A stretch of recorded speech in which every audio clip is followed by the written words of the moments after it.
ষষ্ঠীতে প্রথমেই চলে গেছিলাম লেক টাউন অধিবাসী বৃন্দ ক্লাব, যেখানে কনসেপ্টটা ছিল ভীষণ ইউনিক। তো ফার্স্টে এটার কোনো পরিকল্পনা ছিল না এই ক্লাবটায় ঢুকবো বলে। রাস্তায় যেতে যেতে হঠাৎ করেই দেখলাম প্যান্ডেলটা, আর প্যান্ডেলটা পুরোপুরি ছোঁয়া ছিল যারা বুক রিডার তাদের জন্য।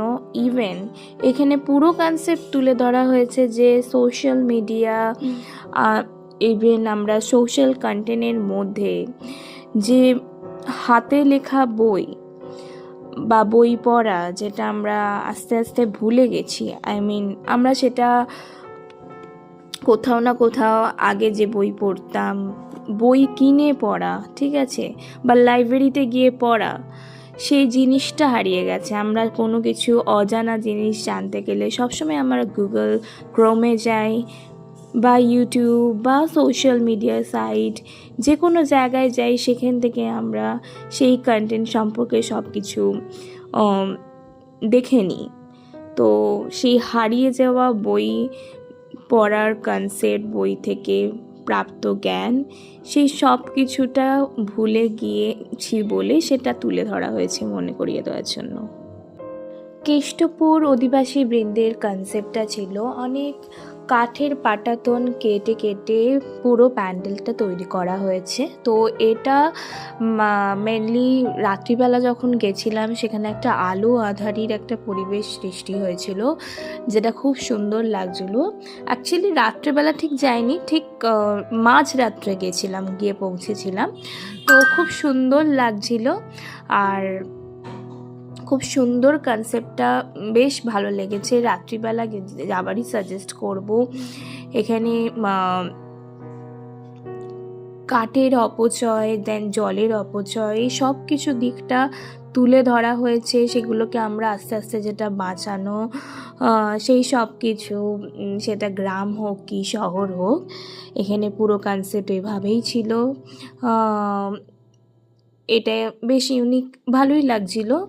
বাট আমার কালার কম্বিনেশনটা অনেকটা একটু একটু মানে ফ্ল্যাশি ছিল না, জিনিসটা গ্লুমি টাইপেরই ছিল।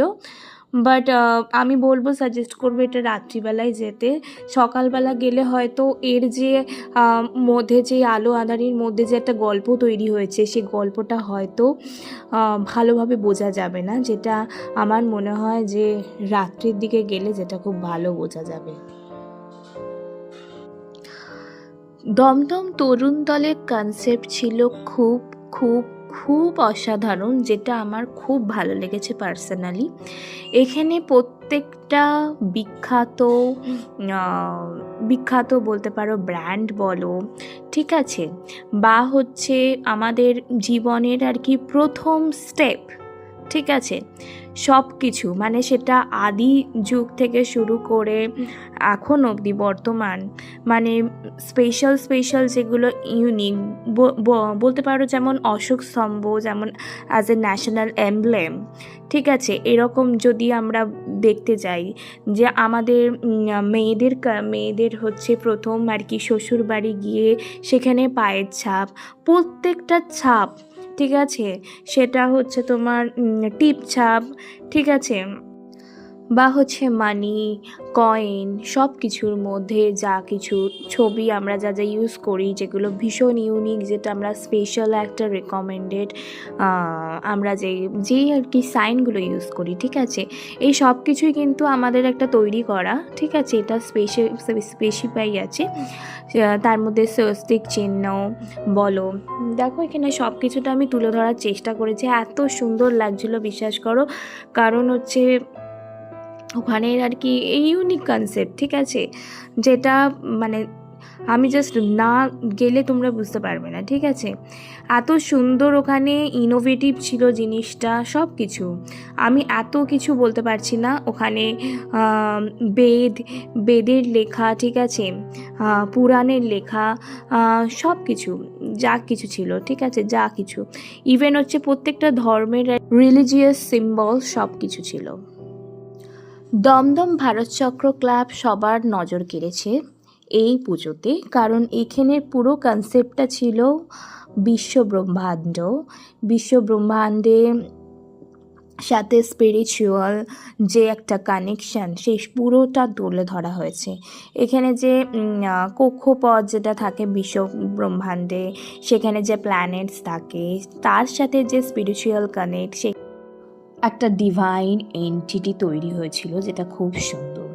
তো মানে আমার যেটা বলার সেটা হচ্ছে যে এত ভিড় হয়েছিল, ভীষণ সাফোকেটিং লাগছিল, বাট যখন গিয়ে মেন ঠাকুরের জায়গায় পৌঁছালাম, দেখে জাস্ট কি বলবো, মন ভরে গেল।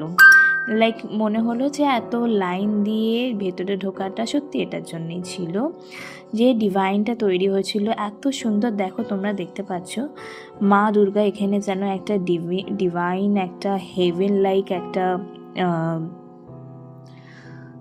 তৈরি হয়েছে পরিবেশ। ধ্যানের মধ্যে দিয়ে আমরা আমাদের ইউনিভার্সকে এক করতে পারি। এখানে মাও সেই রূপেই ছিল, লাইক অ্যান এনচ্যান্টেড। হারায় খুঁজি দমদম পার্কের ফার্স্ট ঢুকতে গেলেই যে ট্যাগলাইনটা আমরা দেখব সেটা ঠিক এটাই ছিল, যে হারায় খুঁজি। এখানে যে হারিয়ে যাওয়া, যে হাটের কনসেপ্ট, আমরা আগে দেখতাম যে গ্রামেতে হাট বসতো সপ্তাহে একটা দিন, যেখানে সবাই মানুষরা যেত, ইভেন ভীষণ এক্সাইটেড থাকতো এই হাটটা বসার জন্য, কারণ ওখানে নতুন জিনিস, অনেক রকম জিনিস, মানে অনেক কিছু একসাথে পাওয়া যেত। ঠিক আছে, সেই কনসেপ্টটা উঠে গিয়ে আমরা কোথাও না কোথাও নিজেদেরকে শপিং মলে আবদ্ধ করে ফেলেছি। সেই কনসেপ্টটাই তুলে ধরা হয়েছে, যেটা খুব সুন্দর ছিল। এখানে মা গ্রাম্য রূপে ছিল। লাস্টে আমরা চলে গেছিলাম দমদম তরুণ সংঘ, যেখানের কনসেপ্টটা পুরোপুরি ছিল বাংলার সেরা ডিটেকটিভ ফেলুদা তো আমরা জানি, আরেকজন আছে সেটা আপনারা সবাই জানেন, ব্যোমকেশ বক্সির কথাই বলছি। এখানে পুরো কনসেপ্টটা ছিল ব্যোমকেশ বক্সির উপর।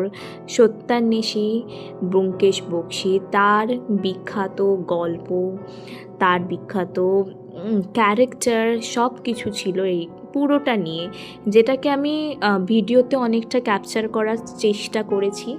আমি বলবো এটাতে যান, গিয়ে দেখুন, খুব ভালো লাগবে।